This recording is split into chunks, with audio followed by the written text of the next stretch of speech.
So I'm really excited to be able to introduce my friend and colleague, Raul Fernandez, who's the Associate Director of the Student Activities Office, who's going to talk to us a little bit today about blind spots. And I know this isn't just going to be him lecturing to us, but it'll be an opportunity for us to engage with each other as well. So I'm going to turn it over to Raul, who's going to talk to us about blind spots.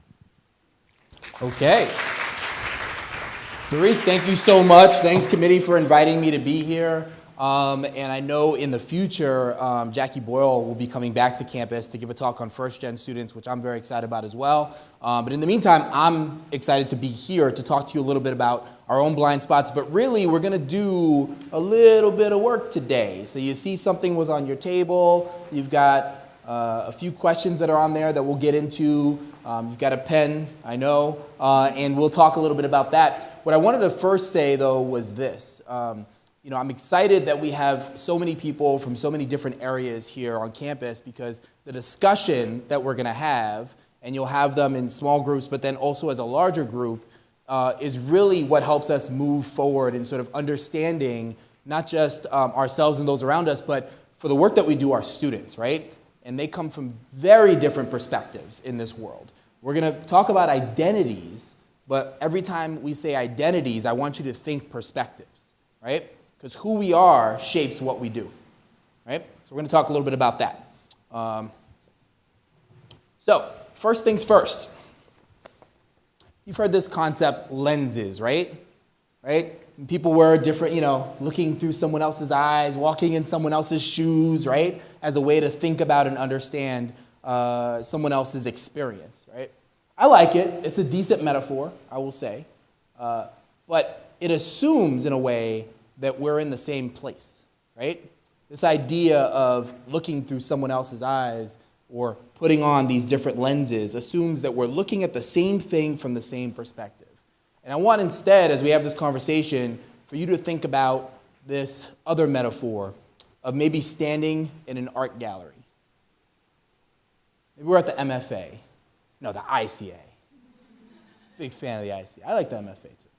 Maybe we're at the ICA, and there's this work of art that's in the middle. And I'm standing on this side of it, and you're standing where you are right now. We're looking at the same thing, exact same thing, but we may not be seeing the same thing. We're in a different place. So if I want to see it from your perspective, Pedro, I can come, stand over here and see it from his perspective, right? Okay, that's good. That's one step. Then in terms of getting an understanding of what it is that I'm seeing, right, we may even be in the same place and still understand a different thing about this object. Being able to have conversations and talk to one another about what it is we're seeing from the place where we're standing, through the lenses in which we're looking, in the shoes that we're wearing, that is what we're going to try to do today. Sound good? All right, so first thing we're going to do is we're going to think about our identities. And I want you to think about enduring identities. What are enduring identities? These are things that we are now and will likely continue to be going forward, right? So some of the sort of obvious ones, right, would be our race. Maybe it could be our gender. I hear that. What else? Color, like ethnicity, okay. What else? Some enduring identities. Your political beliefs? Okay.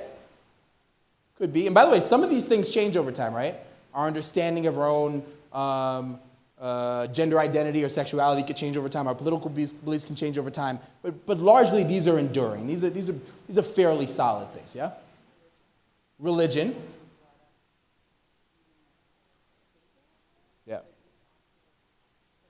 Oh, yeah, I forget. We're supposed to use mics. You can hear it right there. If not, I'll repeat it, though. Go ahead. Religion, even though maybe you were raised devout Catholic, you may continue that, or that may have formed you to change your opinions as you grow up, but it still affected you and always does. That's right. So there may be there are things that we cannot control about the way we grew up, right? So a religion that we were sort of brought into, and that's something that maybe we've embraced, or maybe it's something that we just really experience greatly because our folks are like, you going to church? going to temple, right? But there are other things as well. Whether or not I am now a person of low socioeconomic status, right? I've come up a little bit, I'm doing all right. What will not change is the fact that I was born into a family that was not of a very high we just called it poor when I was growing up, but there's fancy terms for it now, right? So that will not change, the fact that I grew up that way. Whether or not I grew up in a 1 or 2 parent home, that's not going to change later on, right? Whether or not I was adopted, whether or not I was part of a military family, those things won't change later on. That was part of who I was. It's going to continue to be part of who I am. And so these are our enduring identities. And so what I want you to think about, I want you to write down, are 3 for you enduring identities. And I want you to specifically think about how it benefits your work with students. So I've got a few examples there that might be helpful. As a first-generation low SES student, I understand firsthand the unique challenges faced by students from under-resourced communities. Another one, as someone with a hidden disability, I have a distinct understanding of how lectures and other traditional modes of instruction may not work for everyone. And as a former college athlete, by the way, this is not me, I'm not a former college athlete. Intramural, handball counts. As a former college athlete, I understand more than most the unique pressures that our student athletes are coping with. This does not mean that if you were not a college athlete, that you can't even fathom what it's like to be a college athlete. But if you were, you may understand more than most what that experience is like. So I want you to go ahead and choose 3, write those down, and maybe just scribble a little something about how that benefits the work that you do right now in your own area with students.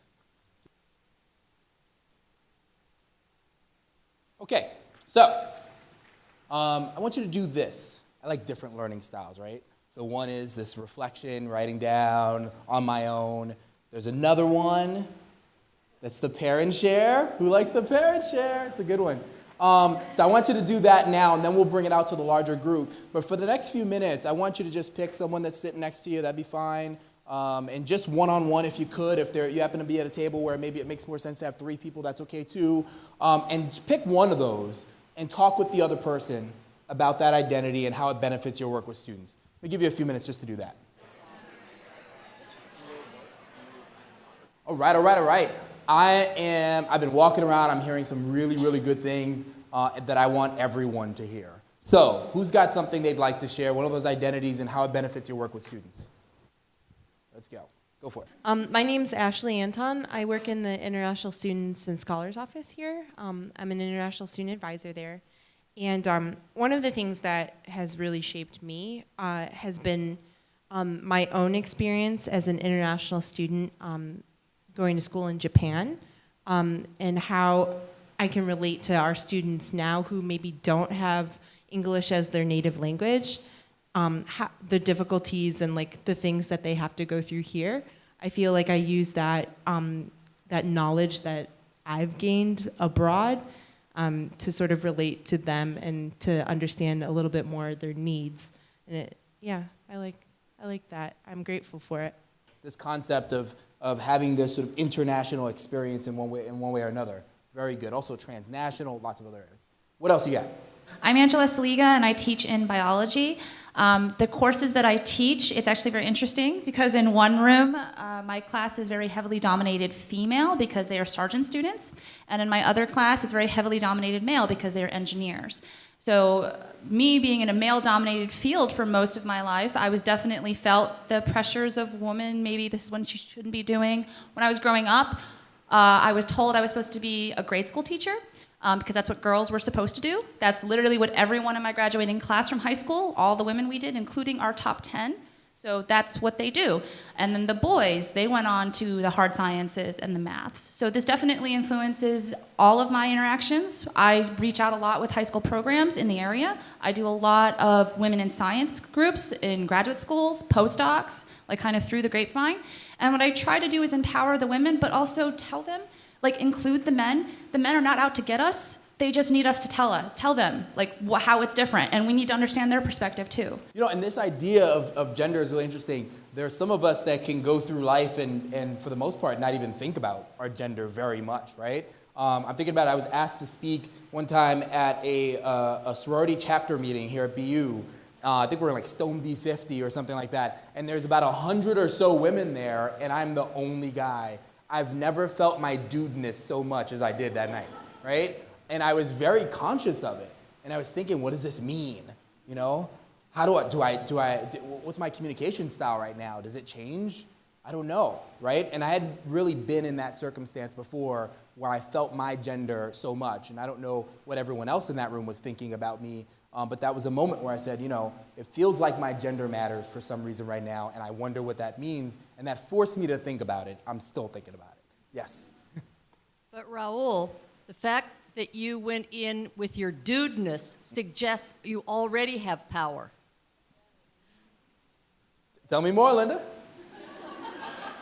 Dr. Wells, preach on. Linda Wells, Office of the Provost. There is a sense of privilege and benefit, and not even awareness, maybe, of a man walking into that setting versus a woman walking into a setting where she is the only female. And, I mean, I could imagine you would walk in, one might imagine a man would walk in and say,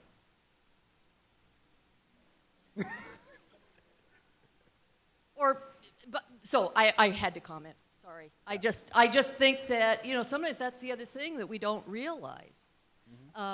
Or that with women who came through the women's movement, doing male bashing that we would have not done, that we would have taken issue with because we took issue with all the male comedians who made fun, did their mother-in-law jokes or wife jokes or whatever. Mm-hmm. But then you get into that same kind of reproduction of that yourself toward the other.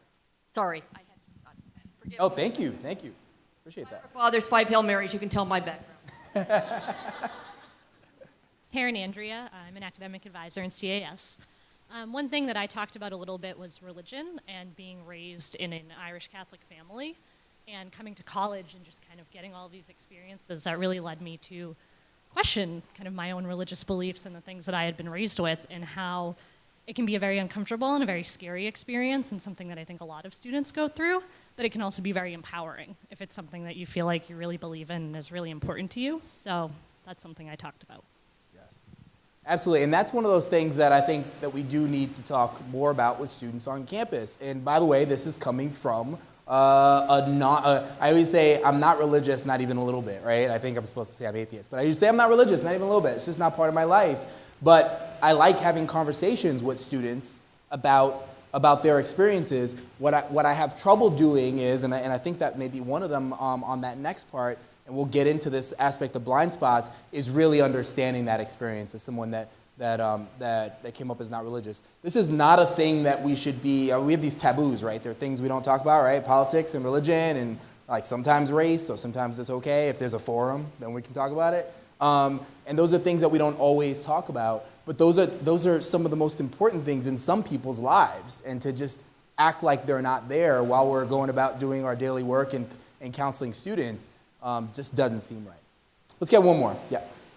Hi, my name is Simone, and I am the Israel Fellow at Hillel. So one of the things that I just finished my BA not a long time ago in theater, and one of the amazing tools that I received through studying communal theater was to bring people together with different political opinions and different backgrounds and different religions, living in a very, very diverse place. And me and Ethan were talking about how art can bring those different bias opinions of students and views just to talk about it through that field. So that helped me a lot. So that's sort of that part of your mind and who you are, right? For somebody that might be the artistic side of your mind, being an analytical person can also benefit your work as well. And so tapping into whoever it is that you are in terms of the way you think about the world is important too. So I want to move to the next section there, and this is about blind spots. So that was nice, that was great. My identity, it benefits my work. I'm so great. I'm like the best member of my team because I bring this unique thing that no one else has. Well, there's a flip side, the dark side of our identities, right? And so the flip side of it is the things that we can't see. And blind spots, right? Blind spots are tough. The toughest thing about blind spots is that sometimes we don't know what we don't know, right? And we don't always think about the experiences that we haven't had because we haven't had them, right? So I want you to look, and we've got some examples there, so I want you to at least get down one of these, right, for time, and you can always write some more later. But I've got some examples here about 3 personal blind spots that you feel can maybe impede your work with students, or maybe because you have this blind spot, maybe you're not as good, or maybe there's a moment that you thought about. I was talking to this student and I just couldn't understand that experience. I've got a few here. As a cisgender male, it's easy for me to overlook the unique needs of our trans students, right? Just because I'm a cisgender male, and that is somebody that's born male, female, all that kind of thing, right? It doesn't mean that I can't possibly understand trans students. I'm not saying that at all, but it could be something, it's not my experience, I can easily overlook that experience, right? And not necessarily think about it. As an atheist, it can be difficult for me to understand the role of faith in my students' lives, or as a white person, I struggle to empathize with the issues faced by students of color. These are just some examples. I want you to pick one of, it doesn't have to be the identities you had in the first part there, but pick an identity and think about a student on campus or some students on campus where you've had a little bit of a struggle understanding. And I want you to get that down there. Just give me one. You can do that on your own. Okay, now take some time to discuss briefly with the folks that you were just talking to a second ago. Share what you got with them. Don't be afraid, be bold, and mighty forces will come to your aid. All right, so I would love to hear what you have to say about your blind spots. Who's got one that they're willing, that they're feeling like, I will step up and share this? Go for it. You need a mic over here.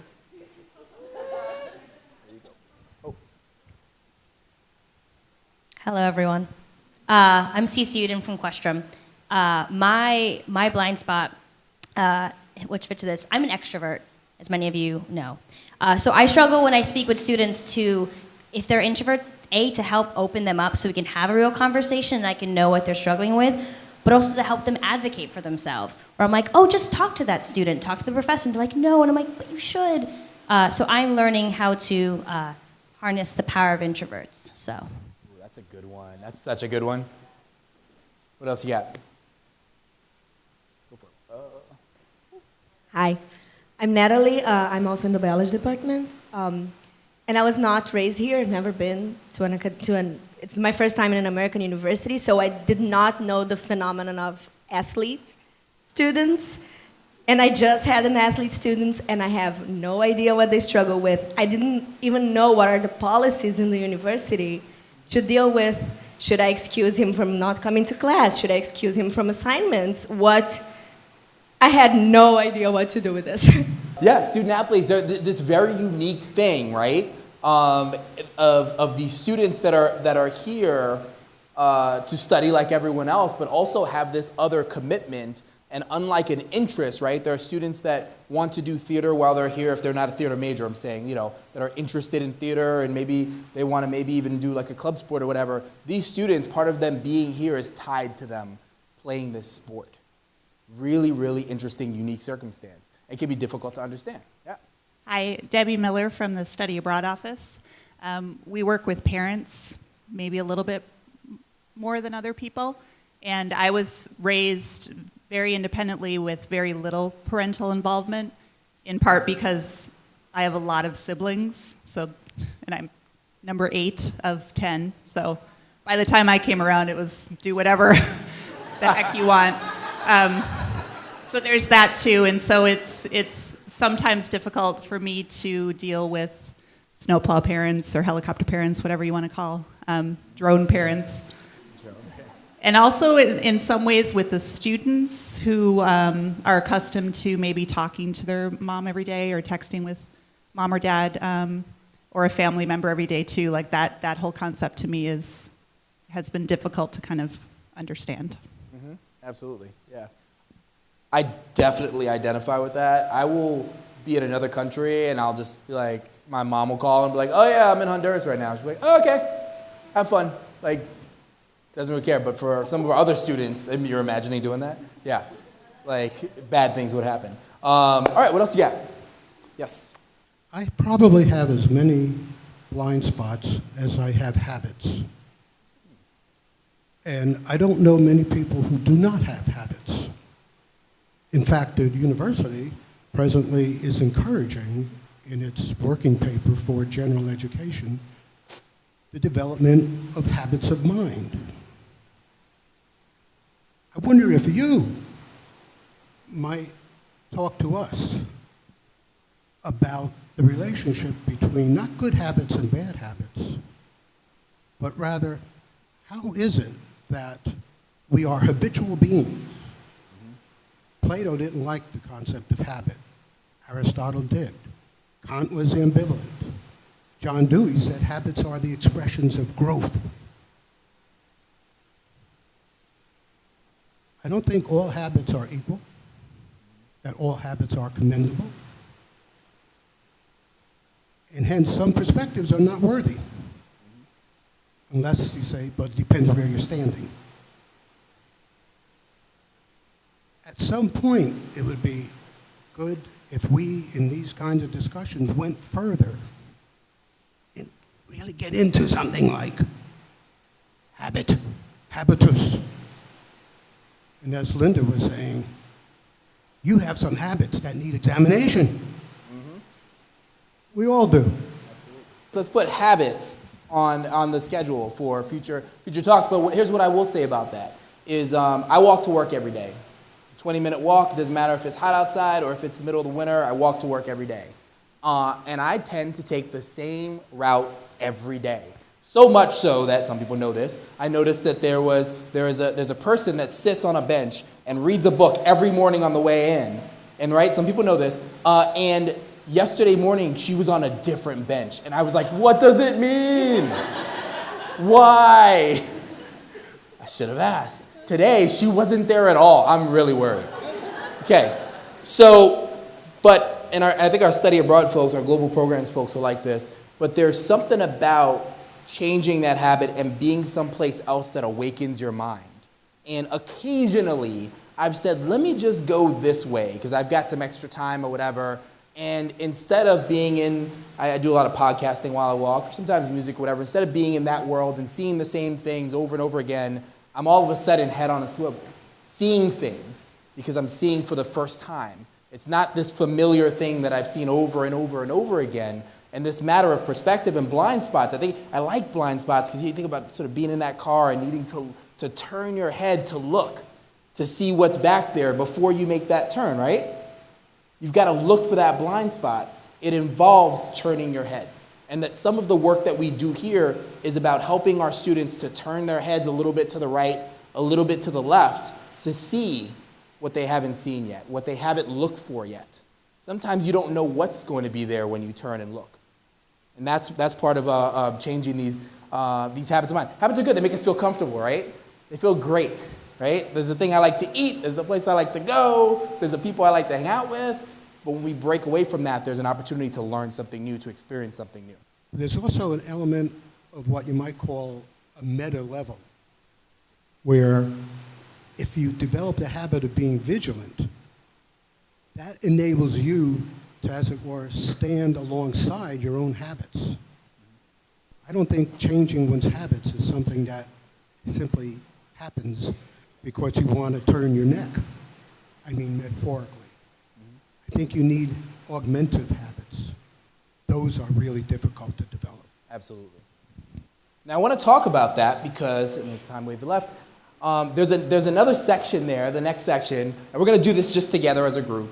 And I want to think about what you don't know, right? I want you to think for a minute about what you don't know. Not often a thing we necessarily think about, what we don't know, but give you an example. We were just talking about blind spots in a car, right? How many of you have been in a car before? Not a trick question. Okay? Probably almost everyone, if not everyone, all right? How many of you, I won't ask you to do it, so you can cheat if you like, but how many of you with great certainty can tell me how a car works? Okay. We got, well, a little bit, right? Not great certainty, right? Yeah. So this is a thing we use often. We've been in, we've utilized the car. Some of us that own cars, have driven cars, but we don't know how it works. Why don't we know how a car works?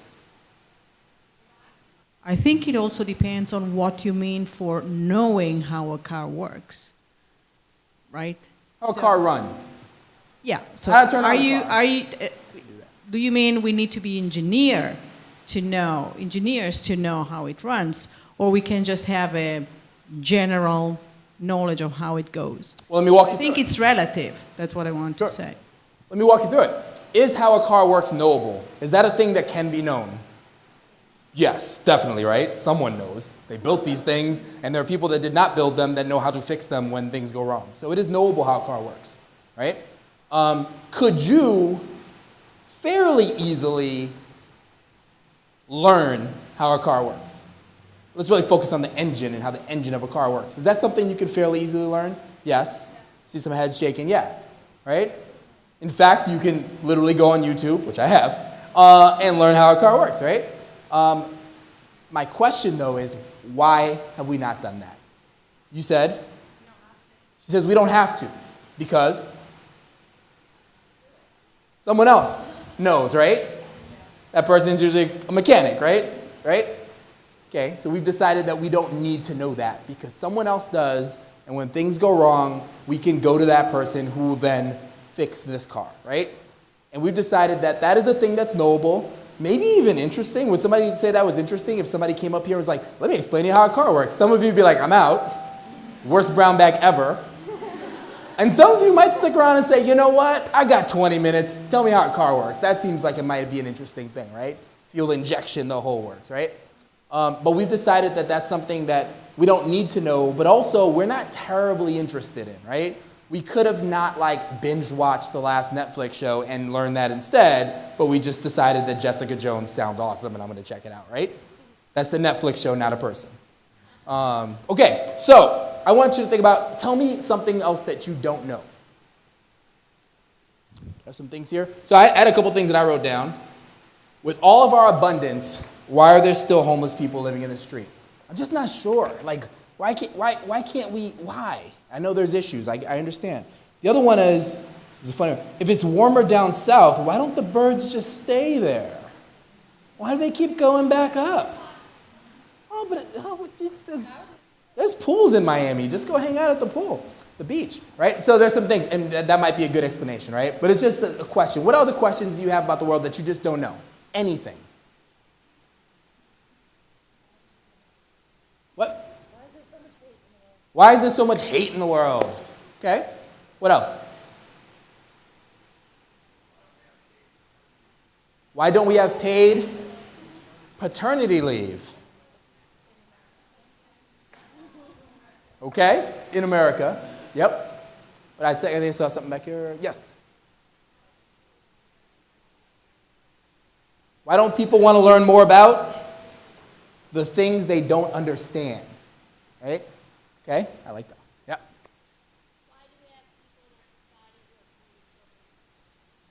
Right? Why? I can't grasp it either. Cannot grasp it. See, I'm sorry. Why? You want to say that louder? Why do we have people in our society that are killing children? Yes? Yeah. Any others? Are aliens real? They have to be. It's so big, the universe. Come on. I'd be so disappointed if they weren't. I'd be really disappointed, right? So, now there are some things that are currently knowable, right? That right now, it is a knowable thing, but with the technology we have right now, we just can't know it yet. It is eventually knowable, right? So the thing about this is, we'll flip to the next one. The questions you have to ask yourself when you don't know something, and you've decided that maybe you want to know, right? Is this thing knowable? 2 is, why don't I know it? And that's a really important one. That's the one we're focused on today, right? The third one, this is a tricky one, is, am I okay with that? Can we know everything there is to know about this world? Is it possible? If you become a vampire, maybe, and become immortal, right? And then you can have enough time to do that. But in our lifespan, it'd be really difficult to know everything there is to know, right? Some would say impossible, okay? So on a regular and consistent basis, we are choosing what we're going to know and what we're not going to know, right? Could we learn more about some of the students that we identified before? Student athletes. Yeah, in that experience, we could definitely do that, right? Could we learn more about students of faith? Let's go even deeper. Our Muslim students. That seems to be an experience that we should probably be thinking more about nowadays, right? Right? About our trans students, female students, male students. These are things we could know. And so we have to ask ourselves, why don't I yet? Sure, I've not had that experience. It's not been my experience necessarily, right? But I'm here now. I got a brain. Someone gave me a job, right? I have the ability to reason, and I have the ability to seek out information. That's what I want you to really focus on, is why I don't know this thing. So we're going to skip to, just enough time, this next one. And I want you to really try to get down 3 here. This how can you know it section. And I want you to go back to the students that you identified in the other section, right? In the blind spot section. And think about 3 ways in which you can better inform yourself. So I've got a few here that I just jotted down. I will seek out journal articles, books, films, and other resources related to trans students if that's a group of students that I feel like I need to know more about. I will have a meaningful dialogue with students of faith in order to better understand their views. It's a thing you can do. I will attend the NASPA Multicultural Institute to learn about issues related to students of color. Insert conference here, right? Or opportunity here. So I want you to try to jot down 3 things that you will do to learn more about students that you have identified. Maybe a bit of a blind spot for yourself. All right. Bring them back. I would love to hear about the student population or type of student or whatever you want to call it that you've identified as one of your blind spots and what you're going to do about that. I wrote down the same thing 3 times. Meaningful interactions, meaningful interactions, meaningful interactions. Because I feel like I could read all the psychology and social psychology and sociology about some communities' experiences in the world, and I could be an expert in that, and I still probably wouldn't know how to really understand them unless you're interacting with them. You need to talk to people from diverse backgrounds to understand them. You need to be in situations with them over and over and over again. And let's broaden that to, I would say, this meaningful interactions to multiple meaningful interactions extended over time, right? So let's say I want to learn more about Muslim students, and I've got this great student, actually I know, Amir, and we have this one conversation, and I'm like, I totally get it. Check. Got my Muslim knowledge on. The Muslim center of my brain has been activated. I'm all set right now, right? Of course not, right? That is one perspective from one person that I've had one conversation with. And so this idea of having multiple conversations with that and other people, points of triangulation, right? We're trying to triangulate and get some information here and understand that even within one faith, one gender, one other personal identity, that these are really nuanced, right? We talk a lot about intersectionality too, right? The experience of a black male may be very different than the experience of a black female. Yeah? And so, so I love that. That is something that definitely should end up on your list, is this meaningful interactions with, especially our students, but also our colleagues as well. What else do you have? To piggyback on that, I put down, I will stop assuming that my experiences allow me to relate to others, including students, even like sometimes where there's a situation where I think I might have a similar background or I might have experienced something like that. listening to them first, is what I wrote next. I'll listen to them first and I'll ask more questions rather than making statements. Yes. And so understanding also that at a university like BU anyway, just at BU, our students also tend to be younger than us. You could work at institutions where that is not the case necessarily. You can work in programs like graduate programs or the Evergreen program on campus where that is not the case. But for the vast majority of you, chances are you've got a few years on your students. Some of us more than others. And so understanding though that although you may have all these other experiences, that someone may be a different generation, or there might be this other subtlety that is making it difficult for you to connect in that way, even though like we're the same, right? Like everybody's like, oh, Latino students, Raul, go hang out with those students. There's some that I connect with, and there's some like, I don't know who you are, I don't get it, right? Just because they're Latino doesn't mean we're gonna speak the same language. Fun. Okay, what else you got? It would mirror your example, just sort of looking for those conferences, those workshops, those learning opportunities to sort of help learn more. Because I think some people learn well through the interaction. You can learn a lot, and I had that down too. But some people need sort of the different parts of their brain to know the research and information about something too to help them click with something. So. Yep. You know what I like about conferences, and it has to do with this sort of different, this habits of mind conversation we had earlier, is being in a different place, maybe even a different city sometimes, where you have stepped away from what it is that you're seeing every single day, and that it's an opportunity to explore different things. I don't know about you, but when I go to these conferences, I'm like, hey, I don't know anything about that. Maybe I'll just pop in that one. Sometimes I'm like, oh, I know a lot about that. Let me go in there so I can say a few things. We've all done it. But more interesting is to pop into those sessions where maybe you don't know anything, and that's an opportunity, especially because we're one institution with the folks that are here, and we have limited gatherings like this where we get together and have these kinds of discussions. To be in a place where you're able again to triangulate and hear from different people that are maybe working with the same types of students, and being able to get a greater sense of understanding of what their experience has been, and just sort of spark something in your own brain. So going to these conferences and workshops and these are good things. What else you got? Microphone, you got it?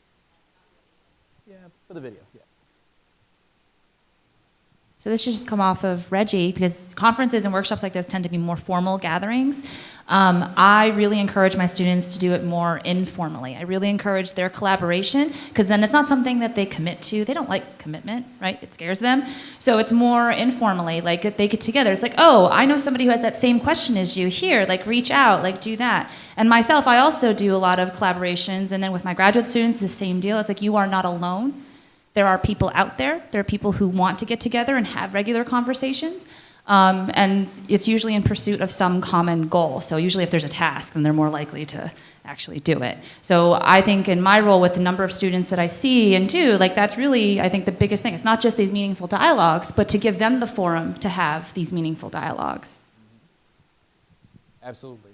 This is like the best part of working at a university, is that you get to have conversations about things that matter. Like, this is my favorite thing about working here, that and like occasionally like an ice cream social, which is amazing. But to be able to have these conversations like this, if there was a place and space, right? There's a lot of sort of discussion lately about political correctness and things like that, and whether or not, what kind of conversations are okay to have on a college campus. All of them, please, right? This is the time and space to be able to do that, is right here on campus. What else? Cheryl Boots, Humanities at CGS, College of General Studies. In my humanities course, I teach about literature, art, and music over historical time period in context.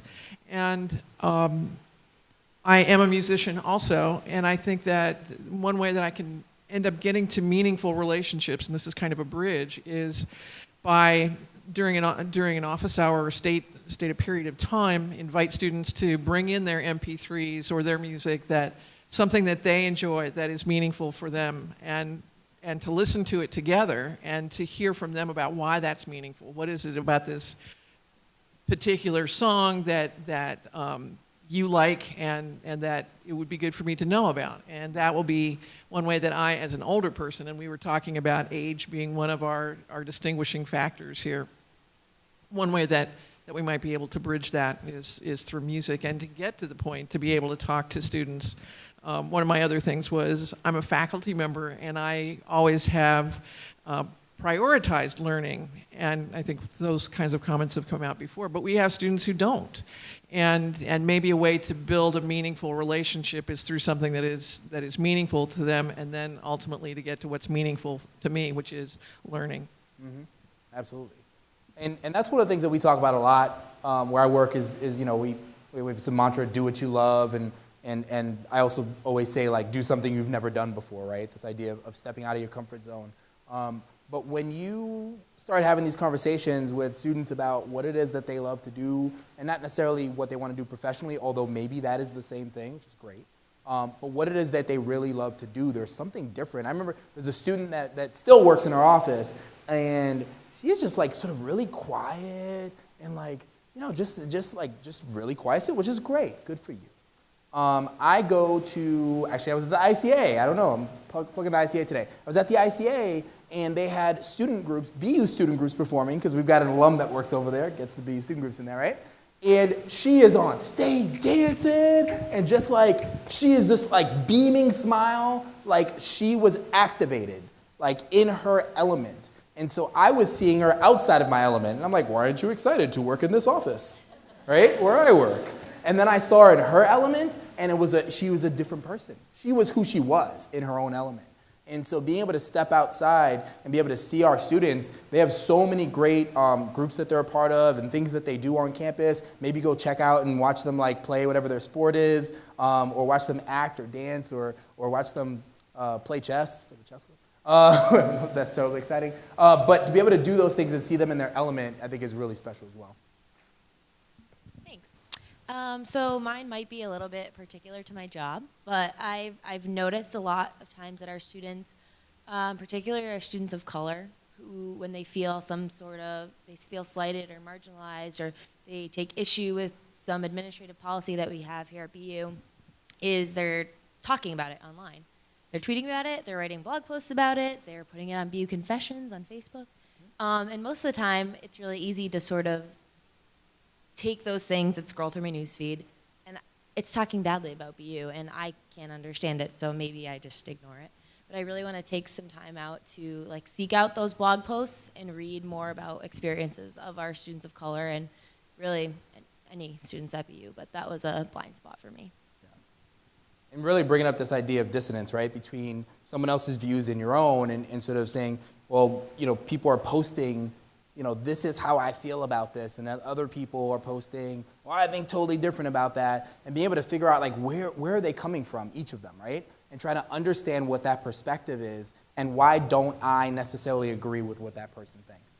And really look at your own history, your own upbringing, your own education, and then think about how that might be different from the other person that's either on the other side or that just has a slightly different perspective of yours as well. So I want to transition, and we've got just a couple of minutes, and the last part of this is something that you can do on your own. This will take much more time than we have today, but I put it in there, around your philosophy, and ultimately who you are, your background, your beliefs, your biases, your education, who you are is going to feed into whatever your philosophy is. I do believe that everybody should have a philosophy for the work that they do, right? And so having a philosophy, I work in student affairs broadly, right? So having a philosophy for student affairs work, mine's right there on paper, subject to change, right? These are malleable things. They can be updated, adjusted, etc. So that's mine, right? And then also within the function that you serve, so we all work in an educational institution, right? So maybe your educational philosophy. Like what you think a university should be here for. Like what this entire Gen Ed process, I think, is really important for the whole community, because we're talking about like what do we think we have students come in from all different places in their life and all different perspectives. Like what do we want them to leave with? Like what tools do we want them to leave with, right? I see critical thinking is coming up, thinking about diversity and inclusion is coming up. this historical consciousness, all these 12 points if you've been to these sessions, right? And you see curiosity is one that I see that's been sort of added in there. I'm like, yeah, being curious, right?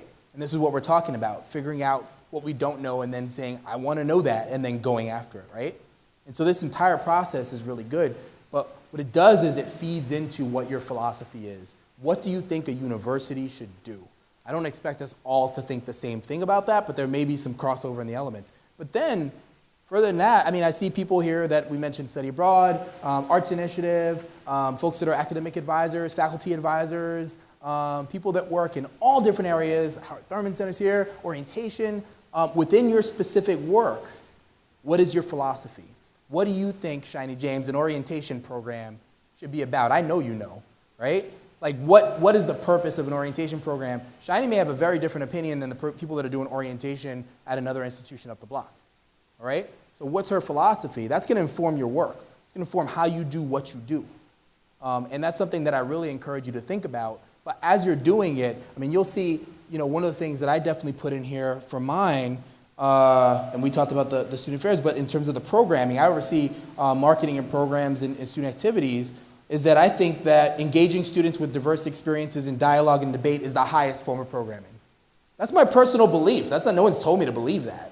It's not our office mantra or anything like that, but I just believe that. I think dialogue and debate, like, that's the tops. Do we have events that are just fun? Yeah, of course, we have to do that. I mean, people have to de-stress and just relax and everything. But when the events that I feel the most proud of are the ones that do that, right? Who we put on stage is one of the most important programming decisions that we can make. We're saying something. We're saying, hey, listen to this person. That's us saying something. This is not a neutral decision. This is, we think you should listen to this person, listen to their comedic stylings, listen to their music, listen to their lecture, what it is they have to say. That's a decision. And we're making that. And it's important. And that we should consider our biases and blind spots before making those decisions, as we're making those decisions as a group, and that we can help fill in each other's blind spots and biases. And then just programming is a series of choices. There are no neutral decisions. I am not a neutral participant. And this is the final thing that I will say, is that you are not a neutral participant in what you do. I think that none of us are replaceable because each of us brings something unique. You bring your own lived experience. You bring, again, your own biases, but your beliefs as well. And the key is to figure out in that first section that we had there, identities and perspectives, how your unique experience can benefit your students. And to think about what that is.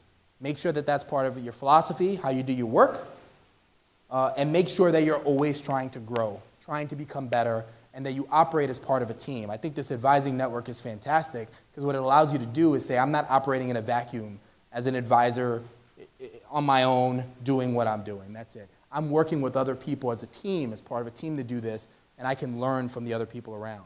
They can fill in those gaps in my own education, in my own upbringing. They can help me do that. And I think that's really important as well. So I hope you'll take this home, share it with other people if you want, but also ultimately think about what your philosophy is and make sure you're thinking about your own lived experience as you're developing that as well. Okay? I understand there's some announcements or whatever, but thank you for your time. Really appreciate it.